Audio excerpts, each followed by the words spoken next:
Hello and welcome to Transforming Tomorrow from the Pentland Centre for Sustainability in Business. I'm Paul Turner. And I'm Professor Jane Babington. We're all aboard the European Omnibus this week. What impact is all the change in how EU businesses report on sustainability having on climate goals, investor confidence, and on businesses themselves? Can regulation ever be a good thing, Jan? Of course it can, and decent businesses like and need decent regulation. For one thing, regulation deals with public goods, so things that can't be generated in any other way, but also it gives a standard set of expectations, so everyone can adhere to those expectations and then compete on other aspects of it. But of course, regulation is contested as well. Lots of people would like less. Is it not just red tape and hoops for you to jump through as an organisation and lots of problems stopping you doing what you'd like to be doing? Well, given that you've not been harmed at work or not been harmed when you've consumed products, then... Mentally, every week for 1 hour I am harmed, but I don't think there's anything that HR can do about that. No, there isn't. So I think when people say they don't like regulation, they don't realise how much of it keeps them safe at work, keeps them safe on transport, keeps them safe when they buy products, etc. It is a common gripe, isn't it? When you hear people say, there's just too much red tape to go through, and governments get blamed, and previously in this country the EU got blamed, and anyone and everyone will get blamed for imposing rules that you view as pointless, but you're saying maybe they actually stop us getting run over by a bus every Tuesday. Yes, but there's also the cases that sometimes regulation is poorly designed and needs to be worked on and developed and taken forward. So in that respect, it's it's not a yes or no, but it's I suppose I don't live in the camp that we need loads more. I don't live in the camp that we need none, and it's that Goldilocks zone which is really hard to get right, which is the right amount for the right targets, implemented in a way that's effective. I'd like to see that version of Goldilocks where after trying the porridge and going on the seats and lying down in the bed, Goldilocks tries to find just the right amount of regulation. I can feel something coming up. A new film. A new film. Yeah, I don't think it's going to make much money at the box office, but if that's where you want to go, that's fine.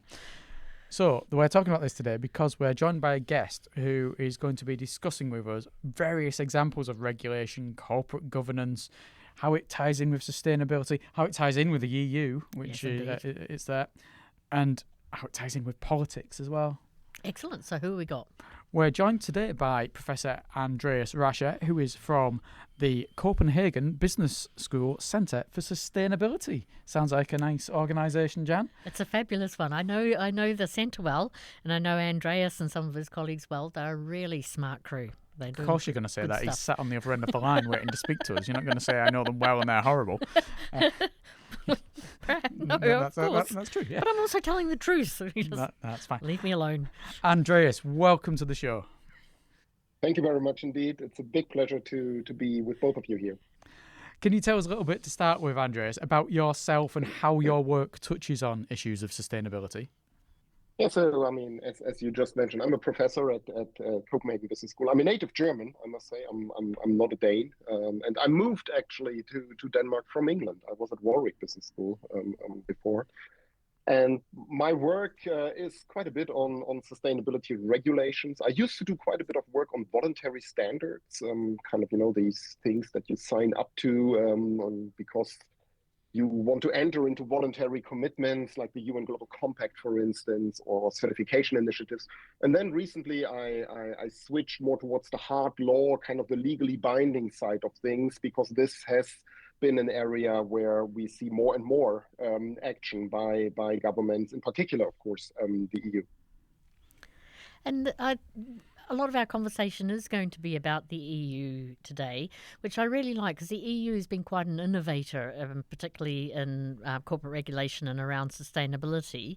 But also it's been a site of contestation over the last, sort of 12, 18 months as well. So maybe we could start out with you explaining to our listeners, how does the EU regulate corporate activity with regard to sustainability outcomes? That's a really good question to start, because I mean, the EU does a lot of things when it comes to sustainability regulation, and sometimes it's perceived as being too much, as you rightly say. So it's good to kind of start with what is the logic behind.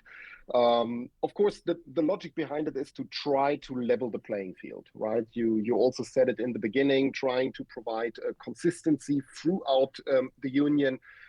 You need to recall we have 27 different countries here. They all are very different. They need to be somehow aligned in order also to function as a single market, because that is the underlying idea of the EU. So this is the basic the basic ambition. The EU has different tools for that. The listeners might be familiar with the words directives and regulations. It's important to distinguish between both. Directives are kind of when the EU sets a framework and basically leaves then implementation to the different member states. Regulations would be if the EU directly regulates whatever is happening in the member states. So these are two different tools. In the sustainability domain, we see both of them being used. And I think it is important to distinguish between them. I think a lot of the regulatory efforts around sustainability, they started actually quite early, probably earlier than in a lot of the other regions. I would say 2013, 2014 was a quite important year. This was when the so-called non-financial reporting directive, so this was a directive that came into force. That was the first legislation around sustainability reporting by the EU. And then in 2019, a couple of years later, Ursula von der Leyen came into office and she announced the Green Deal. And the Green Deal in 2019 was a really big thing for the EU, because it was the first time that they really put out a strategic framework, kind of an umbrella for different regulations around sustainability, with the overarching goal to make Europe climate neutral by 2050.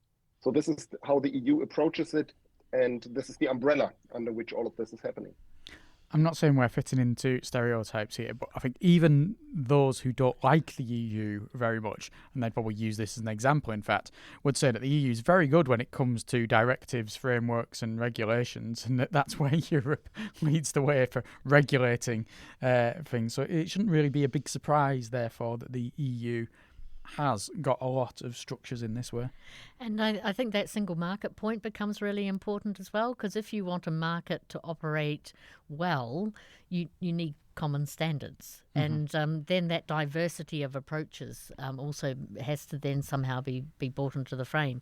Because one of the things that really strikes me, and this might come out in the later conversation, is that if we're, say, thinking about due diligence in corporate supply chains, member states have rules about that.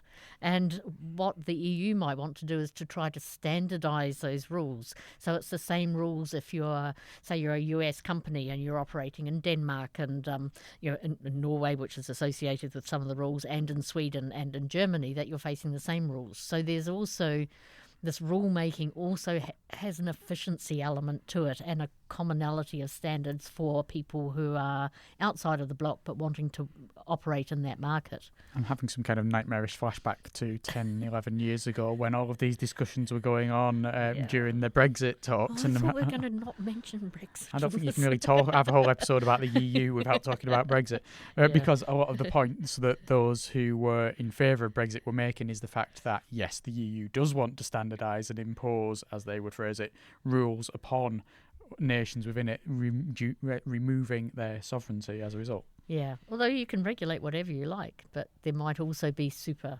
Yes, that's it. Yeah. But then their point would be, but then what's the point of us being able to do it if they're going to have super rules above it? I don't think we need to rerun that conversation. We can have a whole 10-year-long discussion about it. But yes, it's there's a lot there. There's a lot of interesting points that you're making about how this might work and the benefits and. They said the 27 member states that are there and how this affects each and every one of them. So let's leave Brexit aside, Andreas, and please be gentle with us. We're still scarred. Can you tell us then something about the formulation of the EU sustainability regulations, particularly looking after the Green Deal? So we know that we've got the non-financial reporting directive from 2013, 2019 the Green Deal. What happened next in this area? That is indeed a very, very good question. I mean, the EU really put out big ambitions with the Green Deal.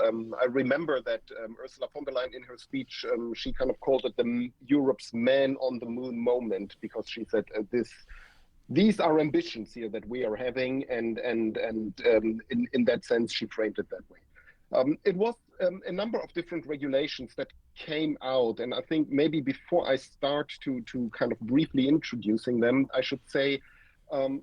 One of the reasons that a lot of the corporate sustainability regulations came out was that the EU needed to raise money. They needed to raise money for the Green Deal, because when the Green Deal came out, and when they said we want to be climate neutral by 2050, this of course it's not for free, right? I mean, somebody needs to pay for it, and EU governments said, well, we cannot foot the bill on ourselves, so we need private actors to actually reallocate capital into clean sectors. What you need for that is you need investors, you need transparency on markets, you need comparability of information, and all of this required a different system. So in 2020, the first regulation came out. This was the so-called taxonomy, the environmental taxonomy. This is basically a classification system for environmental activities, which tells investors, how many of a company's activities are kind of sustainable or not sustainable. Then in 21, actually, the so-called SFDR, the Sustainable Finance Disclosure Regulation, came because the EU said, if we want people like you and me, if we want them to buy sustainable funds, to invest their money into sustainable funds, the people have a right to know what's in these funds. Because up to this point, there was admittedly quite a bit of greenwashing out there. You were buying ESG funds and, you had big oil and gas companies listed in these funds. So there was a lack of transparency, there was greenwashing there. So the EU said, through the SFDR, we try to provide transparency and in order for people really to understand what is in these financial products. And then in 22 came the successor regulation for the NFRD. So on the reporting side again, the so-called CSRD. And I know it's a lot of abbreviation, and I don't blame anyone for not kind of getting. You'll be tested on this at the end. Yeah, well, I'll put it in the show notes as well what these abbreviations are, so that people can follow along. But yeah, CSRD, it just rolls off the tongue. No, you say so. Uh-huh. It rolls off the tongue, indeed, yeah. So it stands for Corporate Sustainability Reporting Directive. And as indicated, this is the successor to the NFRD. And that was Europe's first attempt really to standardize sustainability reporting, also in the sense that they put out a common standard with indicators behind them. And the standard is called ESRS, another abbreviation, the European Sustainability Reporting Standards, ESRS, and they are regulated under the CSRD. So in that sense, what Europe hoped to do was, let's standardize sustainability reporting and let's do it on a pretty large scale. So under the original CSRD in 2022, you had roughly 47,000 European companies, plus another 10,000 non-European companies being in scope, because the EU said, if you sell on our markets, and if you sell to a significant extent on our markets, you will also need to report according to this framework. Then in 2024 came the last corporate sustainability regulation, the so-called CSDDD, last abbreviation for today. And this stands for the Corporate Sustainability Due Diligence Directive. And this actually has not much to do with reporting. It basically asks companies to identify risks, identify human rights risks, identify environmental rights risks in their own operations and along their value chains. So that was kind of the thinking that if we want companies to improve their practices, we cannot just rely on reporting. They also really need to improve substantively their practices. And in order for this to happen, they need to identify the risks. So these four, the taxonomy, the SFDR, the CSRD, and the CSDDD, I would say they form a system. And the system evolved since 2019 when the Green Deal was announced.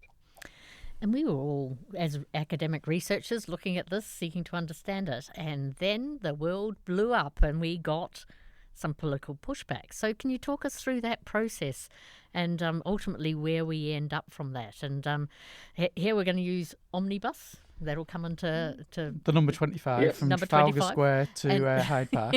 And it's an omni shambles as well. So this became politically contentious all of a sudden. It became all of a sudden politically contentious indeed. And that was actually not that much of a surprise. We saw the first signs of political parties discussing a potential rollback of these regulations in late 2023. And then we had European elections in 2024. The parliament was swinging more towards the conservative side. Ursula von der Leyen, she got her second term as the Commission president. And right after she was voted into office, actually, she announced that there will be a big simplification move. And the EU, I must say, uses the word simplification in this context. And simplification means here the reduction of burden defined as compliance cost, and the reduction of complexity of the underlying regulations.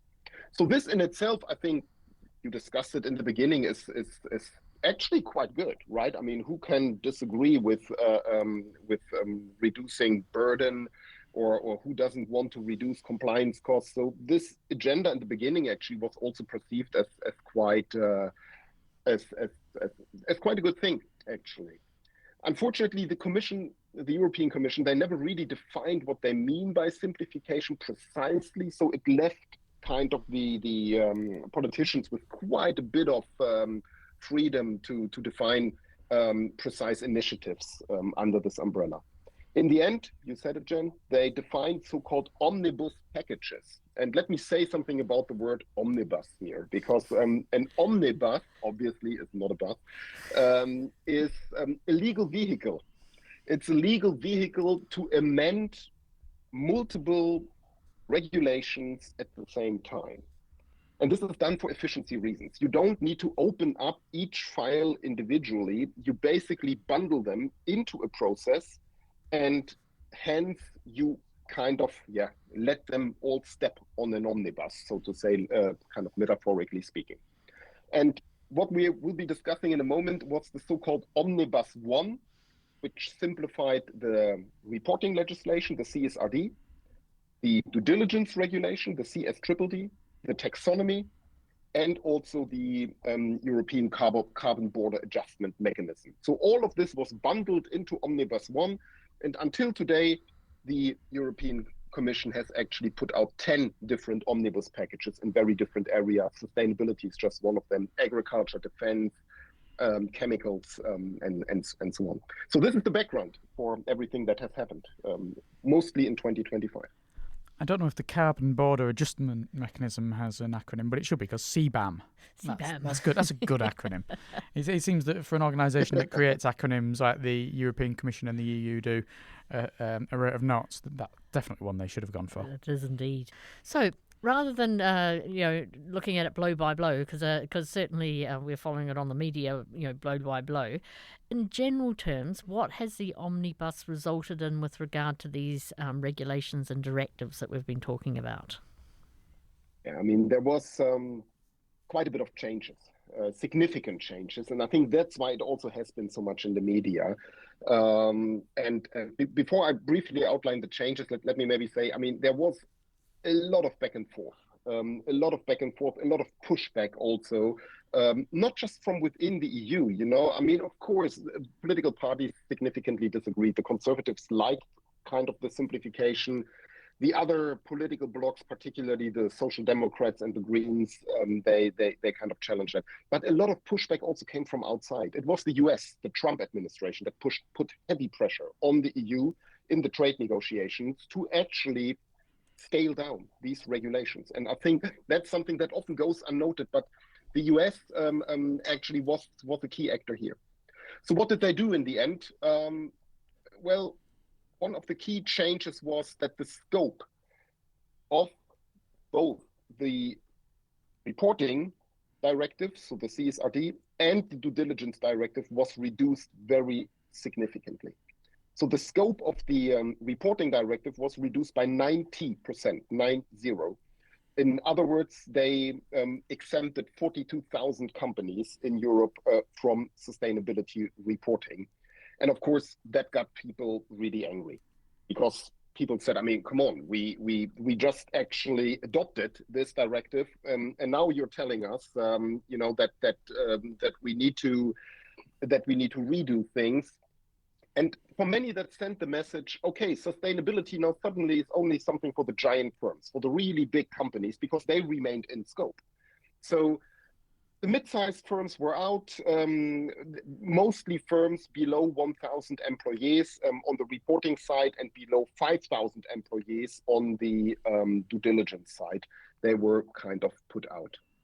What also was very contested was that the omnibus led to deleted the so-called climate transition plans under the due diligence directive. So under the due diligence directive, companies actually had an obligation to implement climate transition plans.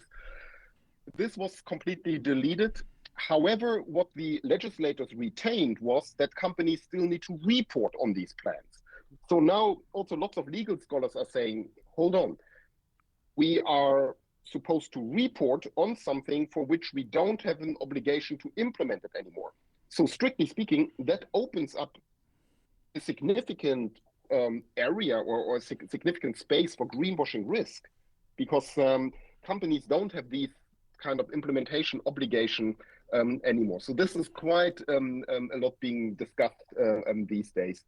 And then a third quite important change was that they introduced so-called value chain caps. The EU was quite concerned with the fact that small companies might face a lot of disclosure requests by their bigger kind of buyer companies. And I must say, rightly so, right? I mean, this is a problem. And if you are a small company and you continuously receive information requests, that can become quite burdensome. So they limited that on both the due diligence and the reporting side.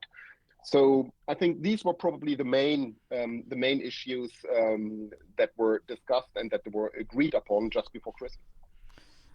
So, Andreas, if you've got 42,000 companies that have been excluded, if you've got regulations which require you to report on your transitions but not to actually do anything with regards to transitions, and if you've got small firms not included in order to not burden them with too many requirements in it, are these revised approaches going to be fit for purpose? Are they going to be effective? Paul, depends on what you or how you define purpose, I would say. So I think if the purpose is, to keep these things on the agenda, I think these regulations are still fit for purpose, right? They keep these things on the agenda. The legal obligation is still there. And let's remember, before the due diligence directive, we had no legal obligation at all. So now we have it in a very reduced way. So in a sense, that's something good. So I would not claim, and I do not kind of support those who kind of say, the Green Deal is dead and the Green Deal has been abandoned. I think the Green Deal has been weakened in some selected parts, and it also has been reframed a lot. The EU these days talks a lot about competitiveness and ensuring that companies are competitive. So in that sense, I think we need to accept, that the purpose of these regulations might still exist if we define the purpose on a very basic level. But of course, you do not have scale anymore, and that's, I think, the biggest challenge. I've got a couple of questions which are very much aligned to what Paul just asked. For some companies who are out of scope now but were in scope before and had done the work in order to be able to provide information on these elements, are some of those companies carrying on anyway, even though it's not now a formal regulation? And I know from your background looking at voluntary things, some voluntary things are actually quite well adhered to. So are we seeing firms doing this that don't have to? Definitely we do. I think we will see a new a new paradigm emerging. And I would call this smart compliance. Compliance that is not legal compliance, but compliance that is also not purely voluntary, but that kind of responds to changing market expectations. Because a lot of these 42,000 companies that have been exempted, of course, they cannot simply stop reporting. And they have to provide data because their banks are asking for this information. Their investors are asking for this information. Their business partners are asking for this information. So in a sense, these changing market realities, they push companies into voluntary reporting. The big challenge, Jen, that I'm seeing is that we might see a more fragmented reporting approach, because obviously if you report voluntarily, it's up to you to choose a standard. The companies might not choose the European standards, but they are free to choose any other standard as well. They could also go, for instance, to the Global Reporting Initiative and report according to their standards. So that will be a challenge in the future.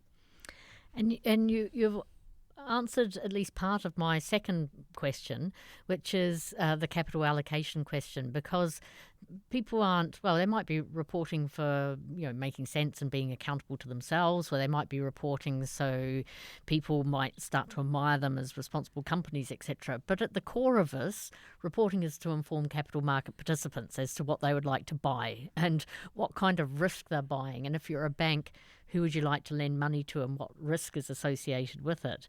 So I'm going to circle round to the sustainable, to the SFDR, which is where there was a requirement that if you say you're investing in sustainability, you still have to provide information about that. Has that survived the omnibus, and will that capital allocation with banks and investors still keep some of these expectations alive? Yes. I think that has survived the omnibus. The SFDR is being simplified at the moment outside of the omnibus. So this is a separate process. But here I must say, actually, the process is really more constructive. The legislator there, they really try to improve the system, make it more workable. And definitely, I mean, you have, of course, still a situation where, at least in Europe, the demand for sustainable investing products is high. If you look at all sustainable fund assets in the world, 85% of them are in Europe. A lot of people don't know this. A lot of people always think this is an American agenda. It's not. It's not at all, particularly not since Mr. Trump came into office last January. So in that sense, this is something where Europe still needs a good deal of legislation also to build up trust on the client side, that those people who buy these funds really can be sure that sustainability also is in the fund, right? And it's not just an empty promise. And I think also, especially given our previous guest, that while the US has no intention of following this framework, other parts of the world are, and particularly ASEAN countries, Thailand, Malaysia, etc. So if you like, the carryover of the institutional innovation and doing it this way is aimed at is coming to the fore in different parts of the world. I'd say. I don't know if that's an accurate thing to say, but you'll know better than me. No, it's definitely accurate. I mean, I think last time I counted around 40 different countries in the world that have sustainability taxonomies. That's a lot. I mean, we often see this as a European agenda. We kind of say, oh, Europe is just doing an isolated thing. No. I mean, this is also other countries are acting on this.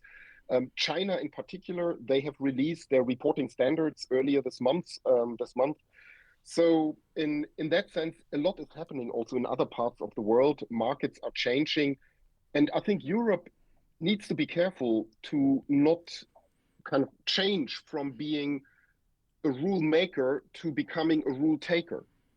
And what I'm trying to say is European companies might at some point basically accept the rules that are written elsewhere in the world. Yeah. But they are used to a reality where Europe was writing these rules. And there's nice literature which basically calls this the Brussels effect. Right, so the effect that Brussels regulates beyond just Europe, and with all the simplification debate, we might be losing at least some of this. Now, you've brought up Mr. Trump He's haunted our podcast all year. He does, yeah. He's here, there, and everywhere. A couple of months ago in Davos, he essentially declared any country that's interested in green energy as losers. He's described climate change as a con job. Mr. Trump has his supporters within the EU. Viktor Orban is one in particular. He has his supporters elsewhere around the world as well. So we're back to politics here. And where do you see in the short to medium term what might happen with regards to political support for all of the sustainability structures that we've been talking about, and with regards to European companies and their action on sustainability? I think we need to view this in a quite differentiated way. I think political support in the US is weak at the moment. However, if you go to some states, for instance, in California, right, you still see things moving. So on the state level, actually, in the US, things are strong. In Europe, actually, we shouldn't be confused by the simplification. Europe still has a lot to offer when it comes to regulating sustainability. For instance, they have the so-called Clean Industrial Deal, which is a massive investment program for circularity. They will have the Industry Accelerator Act, which comes later this year, which will use public procurement to scale kind of clean products in the construction sector in particular. So there are still things happening. And I think the political support, at least here in Europe, has not completely vanished. What has happened is that politicians have reframed the debate. And I think this is something that we all need to get used to, that at the moment, some of the priorities are shifting, and politicians think more in geopolitical terms, more in competitiveness terms, and those elements of the sustainability agenda that might not be as kind of compatible to these debates, they are, of course, under pressure. So let's draw this to a close, and thank you for your most illuminating and fascinating conversation.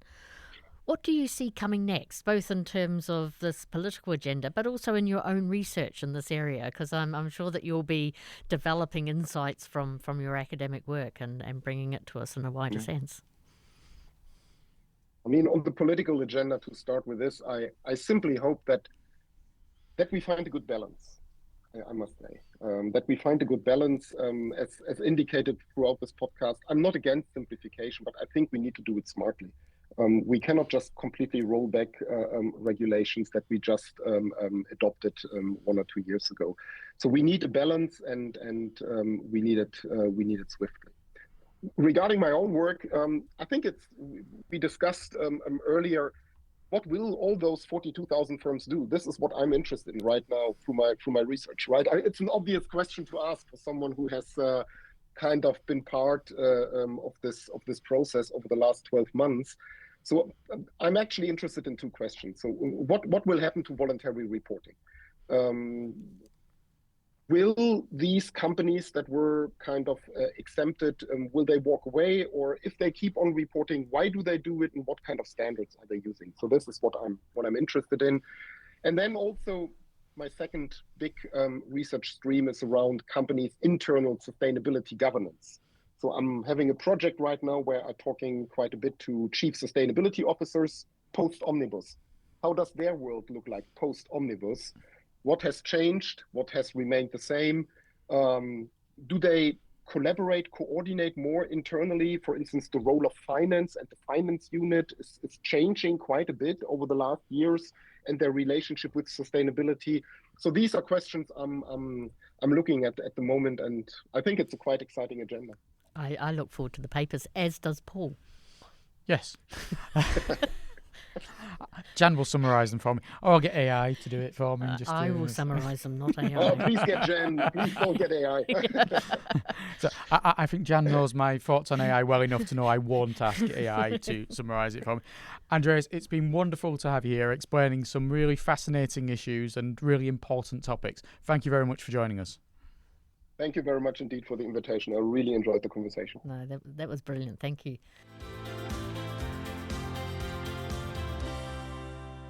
I have to be honest, Jan, before this episode, the use of the word omnibus was more common to me in terms of the former BBC documentary series, and the old word for an actual bus. And, like I said, the number 25 from Trafalgar Square, that was where omnibus came in. But apparently it's more to do with sustainability regulation nowadays. And all sorts. I was quite struck that there are 10 different omnibuses that are going through at the moment. I know it sounds like a traffic jam, but it's not. Simplifying and changing various regulations. And what I really liked about the conversation is that it's not like, everything should stop, we should carry on doing what we're doing. But actually, the political realities change.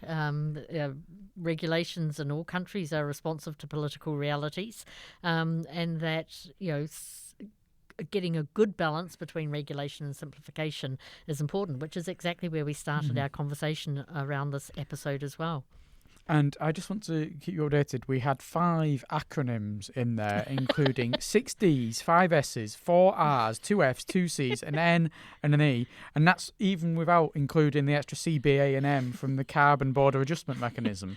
Oh, perhaps we should be playing, I don't know, anagrams. So there's a game of Scrabble in there somewhere, certainly. I think if we carried on through all of the acronyms that there are within the EU, we would have used every letter in the alphabet. I am almost certain. The case. And so, again, I know I said it in the episode, but I'll say it again now, dear listeners. We'll make sure we spell all those out for you, because for me, this is my bread and butter. We just use these acronyms at will, but that's quite new language to a lot of people, understandably. Yeah, but most people like me and don't like using acronyms every 5 minutes. Most of us are not accountants who just find them wonderful. Accountants, administrators, politicians, lots of acronyms in there. Something that came to my mind as we were talking in there was when Andreas brought up the concept of smart compliance. Yes. And it really harked back to me to when we spoke to Carlos Larrinaga and what he was saying about norms and how things don't have to be regulated, but it becomes a norm, it becomes a way of operating because it makes sense to people to do that. And smart compliance seems to be another way of phrasing that, and a clever way of people say, we're not covered by this at the minute, but we might be in the future, and other companies we operate with are covered by these regulations, so let's just do our best to fit within it anyway. Yes. And the other thing that I think came to the fore, which relates to the preceding podcast we had, is that particularly the China's development of standards, which is going along, if you like, the same kind of feeling and flow as you get from the EU, is very relevant. But also, as we discussed earlier, China was an early innovator in taxonomy terms. And so in that respect, if you like, it's not just the US, it's not just the EU, but there are other actors in the globe that will be keeping these things alive because it's important for them and their stability of their capital markets. So where do we take our discussions next week, Jan? Well, let's go back into an organisation and have a wee conversation with somebody who is doing it inside, who may indeed have a view on whether or not they were going to have to report under CSRD and who may no longer have to. Yes, a company that is affected by Brexit because they are UK-based for their headquarters, but will have operations that touch upon others. So maybe they're doing smart compliance. We'll find out. We will. We've got lots of questions to ask along those lines. Yes, we've got Richard Mason from Pentland Brands, another one of these people I like to think can get you fired if you don't behave yourself. And we'll see what Richard's got to say, because he'll bring us very much that corporate perspective on operations within sustainability. Absolutely.